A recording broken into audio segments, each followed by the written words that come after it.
नमस्कार दर्शक बंधु सुभद्रा योजनार आउ गोटे नुआ भिडियो रे आपण मानकु समस्त को बहुत बहुत स्वागत। दर्शक बंधु सुभद्रा योजनार आवेदन प्रक्रिया पई एबे आसी जाइछि नुआ अपडेट। आज संध्यारू आवेदन प्रक्रिया आरंभ हेबो अर्थात आज 4 तारिख संध्या समयरू सुभद्रा योजना रे ऑनलाइन आवेदन प्रक्रिया आरंभ होई जिवो।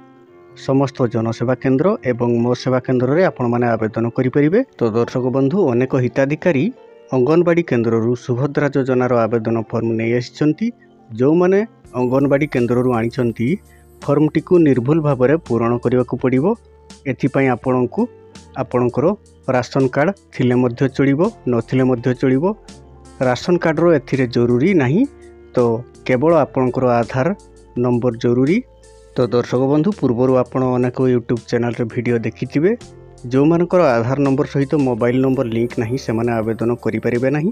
यह भूल अटे। जो मानकर आधार नंबर सहित मोबाइल नंबर लिंक नहीं से माने मध्य सुभद्रा योजना रे आवेदन करें। एथिपाई आपनको बायोमेट्रिक ऑथेंटिकेशन करने को पड़ो अर्थात फिंगरप्रिंट दे आपण आवेदन करें। नचेत आपणकर आई स्कैनिंग करी बा आखि स्कैनिंग करी आपण आवेदन करें। नचेत आपणकर आउ गोटे ऑप्शन रही फेस ऑथेंटिकेशन। फेस ऑथेंटिकेशन बा आपणकर मुहर फोटो द्वारा आपण सुभद्रा योजना रे आवेदन करें। आउ रहिला आपण मानकर योग्यता कौन थिले आपण आवेदन करें। आपण माने जानिथिबे 21 रु 60 वर्ष मध्य रे होइथिबा दरकार आवेदनकारी एवं आवेदनकारी जदि अंगनवाड़ी कर्मी किंबा आशा दीदी किंबा आउटसोर्सिंग एजेंसी अंडर रे कार्यरत से माने मध्य आवेदन करें। एथि सहित जो माने छात्रवृत्ति पाउछंती से माने मध्य आवेदन करें। 21 रु 60 वर्ष मध्य बयस होइथिले आपण माने निश्चित भाव आवेदन करें। एथिपई राशन कार्ड रो मध्य आवश्यकता नहीं तो आपण मानकर चिंता करिवार कोनोसी आवश्यकता नहीं।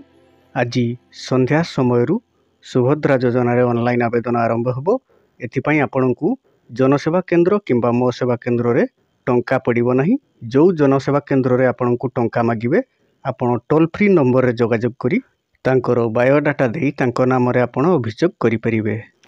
तो दर्शक बंधु ये थिला सुभद्रा योजनार आजिर अपडेट। आउ सुभद्रा योजना को जहाँ भी अपडेट आसिबो मु वीडियो माध्यम रे आपण मानकु जणाई देबी। सेथिपई आपण चैनल को सब्सक्राइब कर नियंतु एवं वीडियो टी गोटे लाइक कर दियंतु। वीडियो टी को शेष पर्यंत देखिथिबारु आपण मानकु बहुत बहुत धन्यवाद।